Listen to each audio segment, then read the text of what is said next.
All right, what's up, guys? I thought I'd let you guys in on another sample flip challenge that I participated in as part of the producer mastery community that is ran by Raya. You can check that out over there. I'll leave a link down below in the description. This time, one of my fellow members actually selected the sample, and it was a kind of difficult sample to work with because, again, it was sparse. It didn't give a lot. I mean, it was a cool sample, but I was like kind of stumped on what to do.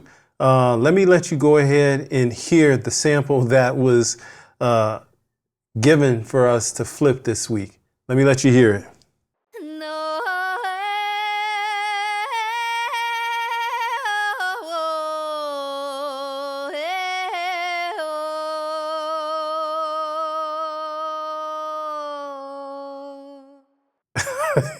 These guys are just having fun now. They're kind of just torturing us on it.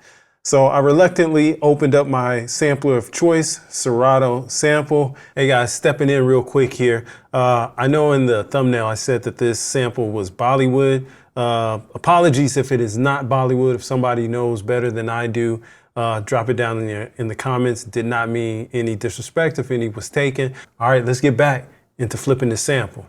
So once inside Serato, I just took the sample and started just chopping it up here.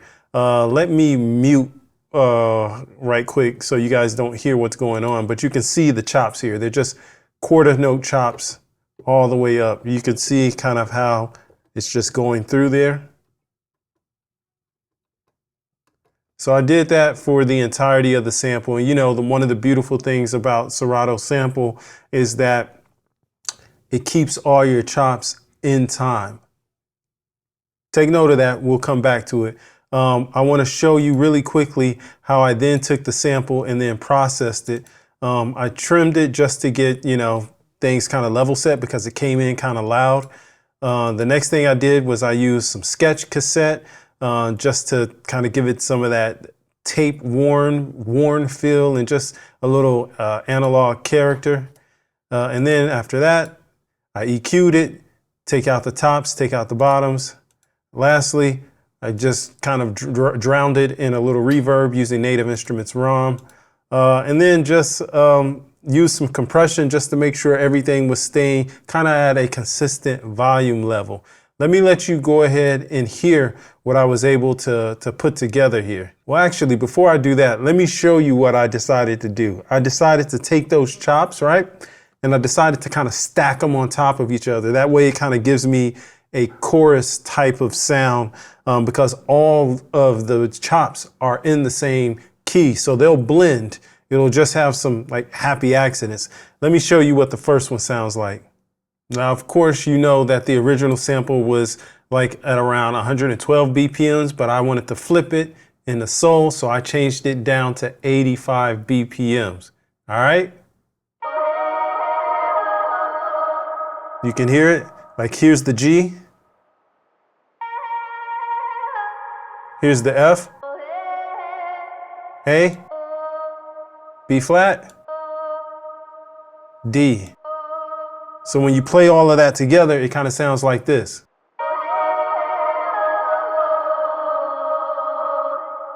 All right, and then you see me going to the next, I'm playing a D.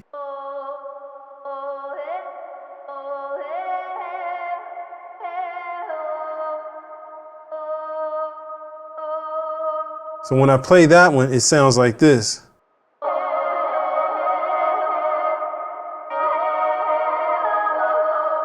All right, let me let you hear 4 bars of it all together without me being in the way. Check it out.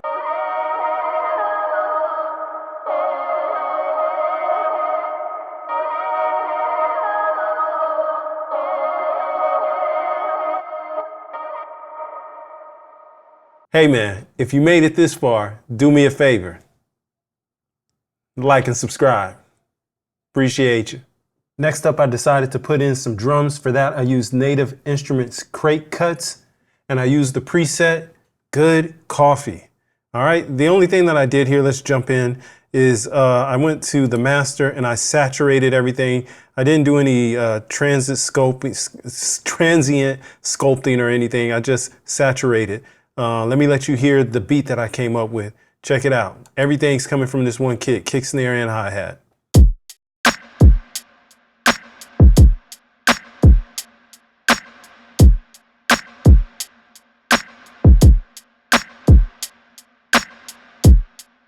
All right, after I got the kick and snare and hi-hat done, I realized that there was a flute sound in there that kind of complemented the sample nicely.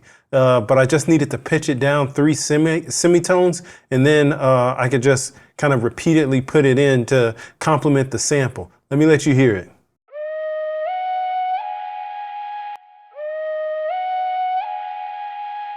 So I put that in, and then I moved on to putting in my first melodic instrument, some keys. So for the keys, we're using Arturia Piano V, and we're using the American Home Clean preset. I went ahead, kept everything, like I said, in the same key signature, which is D sharp minor. You'll see the chords as they go across the screen. Let me go ahead and let you hear what I was able to put together with this.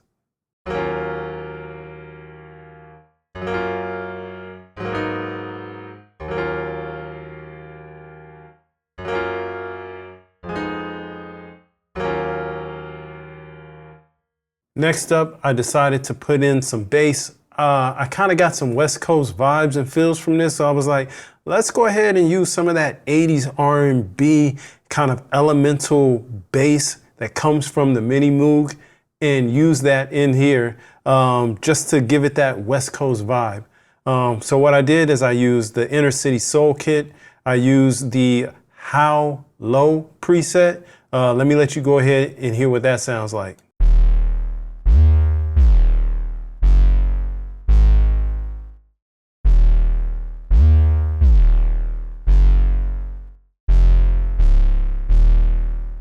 You guys know I like getting in my live instrumentation, so I wanted to add a little bit of live instrument flavor. I pulled out my Yamaha RevStar and went ahead and put in a few little guitar chords and licks here and there. Let me play for you what I was able to put together. Oh, hold on, before we even get there, let me give some respect to the processing. I used Guitar Rig in their basic jazz preset. Kind of just got me what I needed instantly, and I just went ahead and kept on creating. Let me let you hear the line.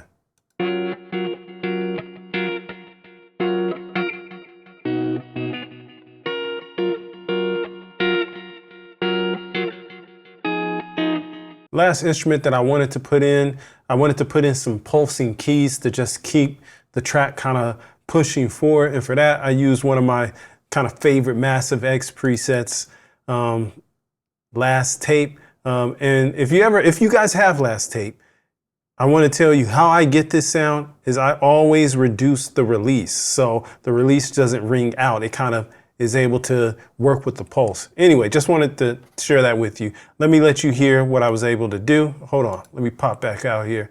I think I shaved off some of the lows here. Yeah, shaved off some of the lows just to help myself in the mix so my mix wouldn't get too muddy. Let me let you hear in solo what this keys part sounds like. Check it out.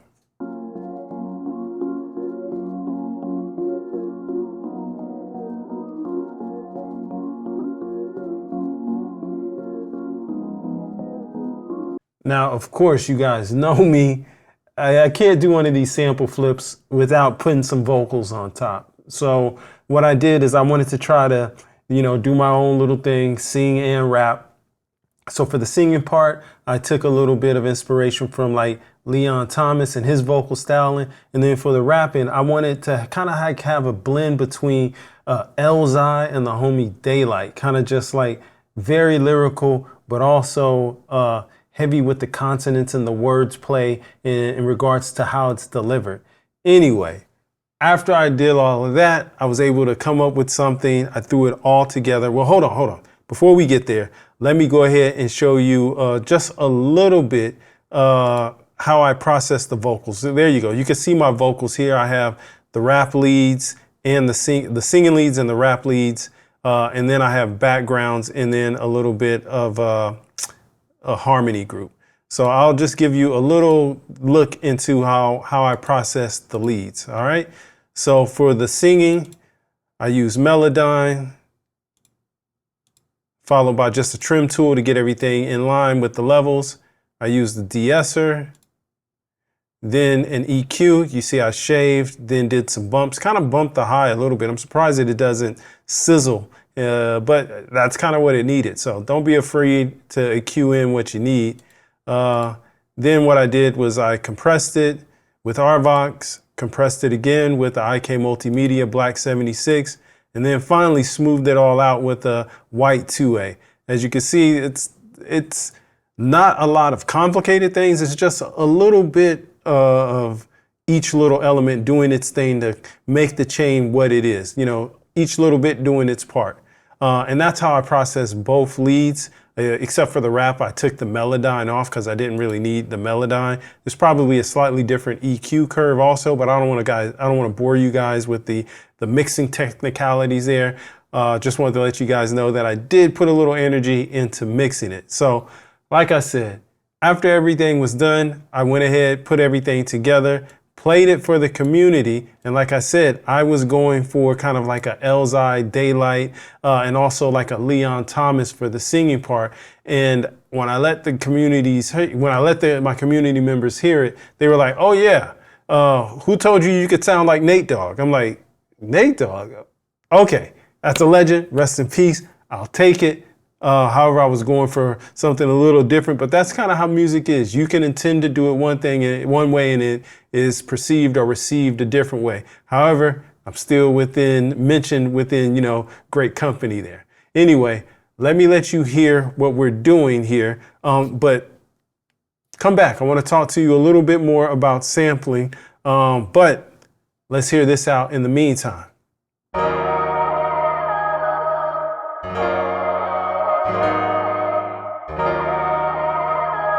TCM. 2 times 2 ain't 4 for you.